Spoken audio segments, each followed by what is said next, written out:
የእግር ኳስ ኮሜንታተሩ እውነት ሁሉም ሰው በአምላክ ዓይን እኩል ነው ወይ ሲል ይጠይቃል።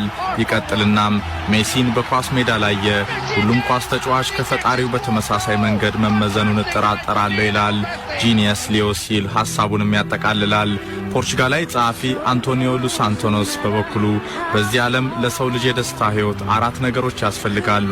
እንደኔ እምነት መጽሐፍ፣ ጥሩ ጓደኛ፣ ቆንጆ ሴትና ሜሲ ለደስታ ሕይወት ግድ ናቸው። ባርሴሎናን ታላቅነት ያለ ሜሲ ማሰብ የዋህነት ነው። በዓለም እግር ኳስ እርሱ በቃኝ ያለን ቀን ምን ልናይ ይሆን? ሳንድራ ሮሴል የቀድሞ የባርሴሎና ሊቀመንበር አስተያየት ነው።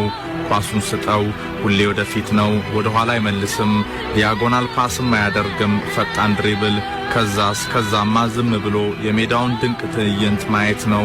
ቲያትር ይመስላል፣ ቆንጆ ሙዚቃ እንደ መስማት። ዚነዲን ዚዳን ስለ ትንሹ አርጀንቲና የሰጠው ቃል ሊዮኔል ሜሲ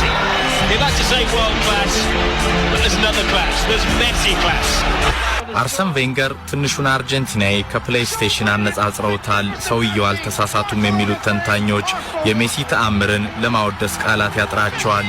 እግር ኳስ ምናልባትም ከማራዶና በኋላ ዳግም የምንጊዜም ኮከቡን ለማግኘት እየተንደረደረ መሆኑን ይጠቅሳሉ።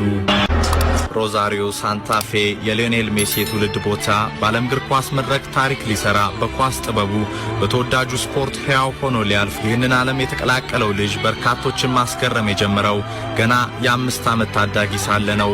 የሮዛሪዮ ጎዳናዎች ለሕፃኑ ልጅ የኳስ መለማመጃዎች፣ ቀጭን ያጠለቀው መለያ የሰፋው ከኳስ ጋር ባለው የጠበቀ ወዳጅነት ግን በዕድሜ ከሚበልጡት አብሮ አደጎቹ ጭምር ጎልቶ